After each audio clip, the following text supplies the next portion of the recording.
Hey guys, welcome to Scar Thumb Podcast. It's David. Another beautiful Sunday.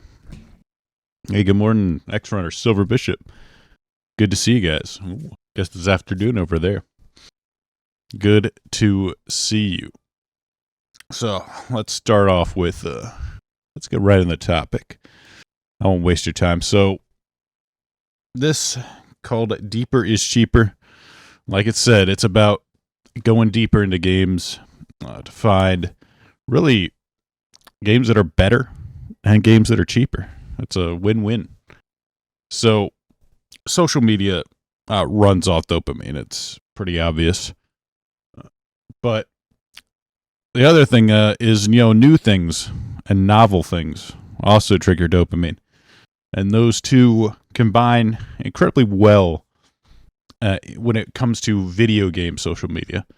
So this was something that was kind of, I guess, I don't know if I want to say controversial, but a lot of people got into an argument over it.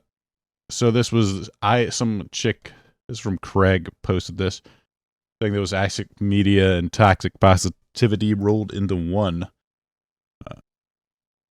So let's take a look at this. Check it out. I just got a chance to play the new Mario Kart World, and it was so much fun. But take a closer look at the Nintendo Switch 2 with the display on. Huge screen. So fun, so crisp, so clean. So fun, so crisp, so clean. I cannot wait for June 5th. Can't wait for June 5th, which is the release date of the Switch 2. Wow, cool. And he's saying this is toxic positivity. I agree with him. Some people disagree and saying, hey, it's fine. There's nothing wrong with this. Which, I mean, if you're not cynical, as cynical as I am, maybe there isn't anything wrong with it. But personally, the fact that she dropped the release date, I mean, the whole thing seems like an ad read to me. Like right at the end, June 5th, Nintendo Switch, like it's very specific date to drop right at the end. It just seems like an ad read to me. And it's always, and this is kind of the thing that they do. Like here's, moderately attractive woman. I guess she's been around for a while. Justine, let's give her a platform. Let's be sure to, invite her to the release. She can show it off and say, oh, look how fun, it's crisp, it's clean, it's great. I mean, there's obviously nothing really of value to be gained from this video. No important information unless like you're worried about the crispness of the screen and the Nintendo Switch. Of course, it is kind of interesting that she describes it as fun. And there's like, oh, the game was fun, not the screen, but go off. Like, no, you clearly said the screen and then say it's fun, crisp, and clean. You didn't specifically mention the game. Sure. Of course, there's like a million simps defending Justine. This is the usual crap that you get from social media. And everyone, wants that sort of dopamine fix. Everyone wants to get the newest thing. And it could be an incredible, a powerful draw to purchase these games. And there's, been a ton of complaining over the past week about the price on the Nintendo Switch 2, the price of the games. Yeah. Everyone wants to kind of be in on it. That is the pull, that peer pressure. And on social media, it's even stronger because everyone wants to talk about the newest thing. No one wants to talk about the game that came out 20 years ago. Or some indie game that doesn't have a lot of attention. They want to get on the latest. What's the algorithm pushing right in front of your face? If you're not willing to dig deeper than that, then you never get to see what's out there. And I think there is a world of games out there that you can get that are going to be cheaper. They're not going to be $80. They're not going to be $70. They're not going to be anywhere close to that. So let me get into it. This is my Steam replay of 2024. And it shows, the games that I played the most last year in 2024, just to show you that I'm not talking out of my ass here. This is actually what I've been doing. Helldivers 2 was obviously a very popular game. Same thing with Power World. They were trends, but Helldivers was $40. Power World was $30. Lethal Company, again, another popular game. That's $10. So I mean, none of these are like super deep cuts here, but combined total is $80 for all this. So the stuff that I played the most out of the year is a combined total of $80. That's like one Mario Kart, Switch 2 Mario Kart right there. So you could get a year's worth of fun for just well, maybe not exactly a year's worth of fun, but a lot of fun out of these games. If you look here, here's my 2024 Steam chart. I purchased just one game for $70 last year. Just one. And that was Space Marine 2. I mean, look, you got Touhou, you got Among Us, you got the Power World Lethal Company Zero Ranger I played for a little bit. I think I already beat that last year. Touhou Maki Sai, Secret of Mana is there. That's the remake. I got that cheap. Same thing with Legends of Mana on sale. Gonablade was fun. That's like a $10 game. John Pachi Resurrection, again, a very cheap game. I didn't play that a ton. Played a little bit of First Descendant. That was the only game I played. I think July I was playing some sort of Switch 2 game. I don't know what it was. But I was playing some other stuff. Or maybe I was playing Zenless Zone Zero back then, which was free to play, quote unquote. We could see a little bit of Sonic Adventure. Trying out some demos. Core Keeper was a lot of fun. That was a $10 game that I got on sale. You know, very kind of like Valheim, top-down type of stuff. It's, again, cheap, like indie fun right there. And, of course, there's Space Marine right here in September. That came out. Really enjoyed the game. That was the only $70 game I bought. I bought Fires of Rubicon last year. Played a little bit of Monster Hunter World, very little. Shadow of the Ninja Reborn was actually quite good. It's a shorter game unless you want to go for the 1cc. But it's a lot of fun. Kind of an older style game. It's basically like a remake from the same people that made the game like 20 plus years ago. A little more Monster Hunter Worlds. Got Race for the Wilds demo. Blue Revolver Double Action had a patch. Played that. Had a lot of fun with it. Again, Touhou Maki Sai was really good. I'm really looking forward to the third one. It's beautiful. Some Gunvein in there. I've been trying to actually play some Gunvein recently to get the 1cc on the on Intense. Just a lot of fun. Death Smiles was a great game. You could get that for Death Smiles 2 and 1 and 2. I think you get for like $10 with when it's on sale, or $20 when it's not on sale. And Lethal Company is just a game I played with my friends. You know, if you got a play group, playing with my family, even a game like Lethal Company isn't a super amazing like in terms of like complex design or anything like that. But what it is just a fun like party game to play with other people. So it's not like super mechanically challenging. It can be on the higher levels. You need to know how to play. But it's really just a game to have fun with other people. So there's games like that. Same thing with like Helldivers for me. That's like, or even Monster Hunter. It's not a game I particularly enjoy playing a lot by myself, though I have played quite a bit by myself. But, playing with friends is really where it shines. You always stream during my mass time, but I went last night, so I'm finally able to stop by. Hello, Stim Beer. I think I'm pronouncing that right. All right. Good to see you. Good to see you. I go to church later this evening. Drop that robe sheet. Enjoy the title. Yeah, it is. The title is a little bit of a double entendre, which I like. Or like, not double. Is it double entendre? Just like whatever you want to call it. Man, I miss these good old days when you only had bikini models and TV ads. Yep. They've definitely changed everything. I dropped console play when it became a pain in the ass, so I need to see gameplay. Steam, exactly. Luckily, there's still a lot of, there's young women, 20, there's a lot of good-looking 20-year-olds out there. Hey, good morning, Deborah. Good morning.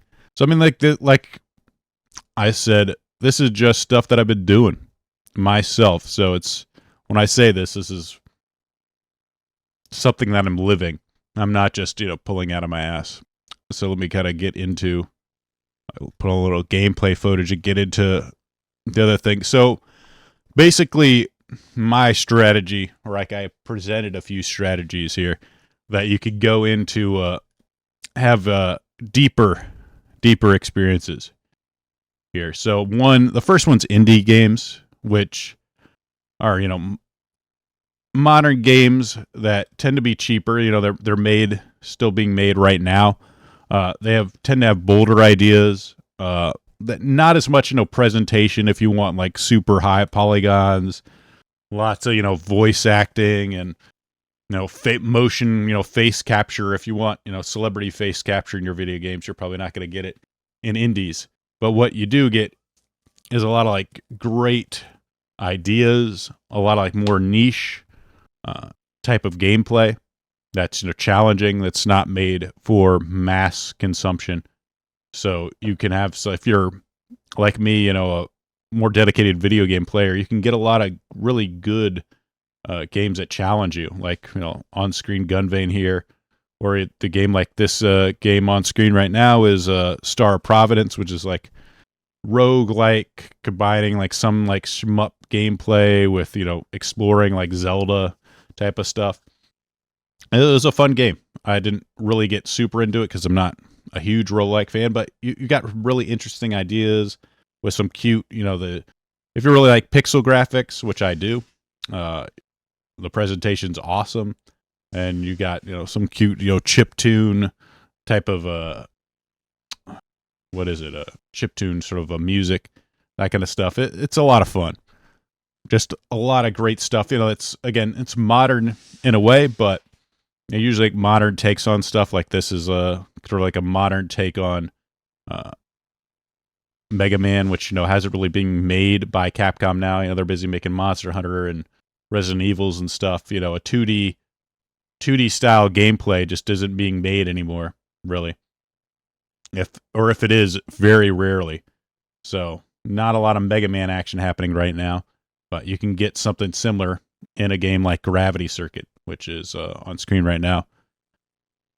There's another way to do it beyond indie is to go genre specific, which I've been doing a lot lately with shmups, like shoot 'em ups, the top down shooters. And one of the good things about that is usually if you go genre specific, there's a lot of like dedicated channels to this type of stuff. Like there's quite a few really good shmup channels dedicated to shmups where you can get recommendations on good shmups to play. A lot of people complain like if you go strictly based on like the tag like bullet hell on Steam, you get a lot of stuff that isn't there, or like shoot 'em up. If you go with that tag, or like even like Steam had a shmup sale, which with a ton of stuff like Enter the Gungeon that isn't a shmup. It aesthetically might look similar to it, but it's not. So you really have to kind of rely on channels, word of mouth, finding enthusiasts that are really into the genre, and then going from there to get recommendations. But it's been very like on screen right here, you see Death Smiles is like a horizontal shmup game, made by Cave. So you could really kind of get into even like shmup developers like Cave and play their games and kind of see how they've evolved through the years and what they've done. You get a kind of like the same way, and maybe like RPG players kind of see the way Square or Enix has sort of evolved over the years. You can kind of see it in shoot 'em ups, developers like Cave, which it can be very rewarding. The sort of deepness of going into genres or developers, I think really can be really fun. You get kind of the similar stuff with Nintendo, which is a lot more mainstream, but you get a similar feeling with stuff when you get into like a specific genre. The other thing, the third strategy is just getting stuff that's on sale. If you go to the Steam sale, or you just looking like word of mouth, or maybe there was a game you thought of getting, wanted to get, looked like fun, but you waited on it. Well, a year later, it's probably going to be 50% off. You could play, you could get Elden Ring for practically half off right now, and that was, 2020's big game. So you could play it, enjoy it now without having to play it, paying a lot less money. And a lot of times these games that come out, especially AAA, giving it a year for them to fix all the bugs leaves you with an even better experience. You're playing half off. You're getting a much less buggy experience. It's just fun all around. But just a better way to do it on a lot of ways. I even like Trials of Mana. I was thinking about buying that. If it goes, past 50%, I probably will end up buying it. I've just been, sort of waiting on it. It's a game that I'm not like super excited to play. Like it's not like a must get, but if I can get it, well, for 50% off, then hell yeah. Why not? When I played the demo, it just didn't seem like, a $60 game. And there's nothing wrong with that. If Nintendo wants to say like, hey, we're going to charge you $80 because that's what we think our game's worth, then, buy the game. If you don't think $80 are worth it, don't buy it. Wait until you can get it, used for half off or and some sort of sale for half off. Not that Nintendo games ever go on sale, but you know what I'm saying. You should end up paying, what you think the game's worth and not what they say what the game's worth. And the last one with a big caveat is retro games. A big caveat being trying to collect physical games is just insane. I don't know what happened with retro games in terms of like what the physical games cost, but after 2020, like everything just went to shit in terms of the price of these retro stuff. So you can't collect physical anymore. But you can emulate. Just freaking use emulators. They're not going to release it.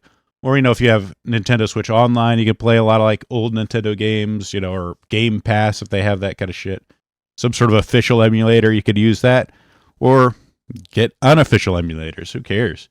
It's not like I'll support like a shoot 'em up or, a game I really like if it's available in a, like official release. Because I want to obviously encourage developers or people that are remaking it to keep remaking certain type of games. But if it's not available, like the sequel to Mushihime-sama, it was released on Xbox 360. It hasn't gotten an official release since then. So what are you supposed to do besides emulating it? I'm not going to buy, because these 360 games, especially like games like that, cost a ton. Like you're paying like $100+ for a copy of Mushihime-sama, like Futari Black. Not to mention the Xbox 360s, which you think would be like $10 now, are pretty expensive too, since like every retro person wants to like hold on to these things. Like they're going to be like some hidden gem that's worth a ton of money sometimes afterwards. Like I don't want to pay that. So why not just emulate at that point? It's the experience. And the other thing I wanted to mention about retro games is people tend to like, there's this bad assumption that, older games have like these old styles of gameplay. But really, like, gameplay doesn't age. How a game's made, like, we didn't necessarily progress as we got newer games. There's certain things that we decided, probably are less fun than, and there was like certain limitations too, but these older games have their own charm. Their decisions, sometimes based on limitations, can still be quite fun. You can appreciate the game for what it is. It's not like necessarily that video games got better. In fact, I think in a lot of ways these newer games have gotten worse as time went on, but that's my own personal opinion on it. Like I said, these games, they've, specific challenges. The friction that they put on the player can be very fun and rewarding. And a lot of that doesn't happen today in modern games. Modern games, it's all about, not giving a friction to the player. It's all about removing the challenge or the friction or, the steps that you need to take to get where you're at. Because everything needs to be streamlined. You need to be able to find your way. You have to have yellow paint on the ground so you won't get lost. No exploring necessary. We give you this little like hood display with a little waypoint saying, "Hey, go here next. Go here next. Go here next." It's frustrating in a lot of ways. But I mean, going deeper into the games, older games, indie games, just getting games that are on sale. If you want modern games, if you wait a year or two, you can get them far, far cheaper. So you can play more games for less. All these are different ways to sort of mitigate the cost that comes with gaming today. And there's, like I said, nothing wrong with getting it cheaper or, where possible, emulating it. That's my personal take on it. I mean, it's fun. It's good to support the game releases you like, but I don't see any reason not to enjoy these games, join this art for free if you can.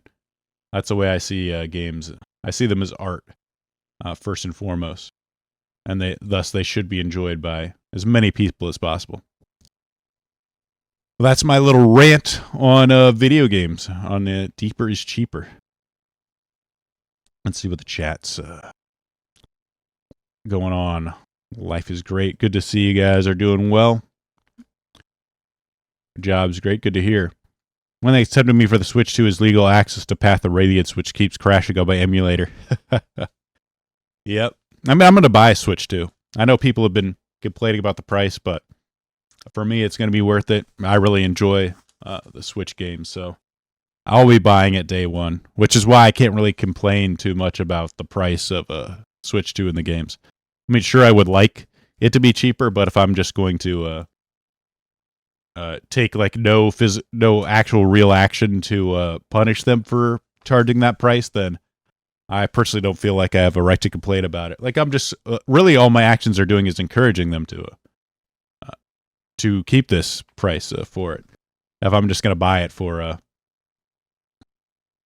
Path of Radiance for $200 plus, that's what I'm saying. That's a GameCube game, isn't it? Path of Radiance. No, wait, maybe it was a Wii game. It's not that old. Really, it's not old at all. Yet it's like $200. That's insane. But I guess supply and demand. They got to do something. Like, just having these weird like emulations that are like piecemeal released. And I get why Nintendo would do that, because it's just a way to like, hey, here's our new thing. Go buy this, go buy our GameCube emulator. Switch to get Nintendo Online for, whatever it is, like $12 or $20 a month. I forget what the family plan is, but I split that with my family, so yeah, I might buy it at Christmas or something. Yeah, nothing wrong with waiting. You can never see, you can always see it might get cheaper. Might be easier supply. Was 2020. Okay, so it is 20. God, it's 20 years old at this point. Man, that makes me feel old. It's a 20-year-old game. Damn. It's not that old, as I say as it's 20 years old. God. I'm so... I always hate when that stuff comes up where like, oh, 2025. Oh, 2005. Huh, that was 20 years ago. Huh. Good Lord. Where's the time going?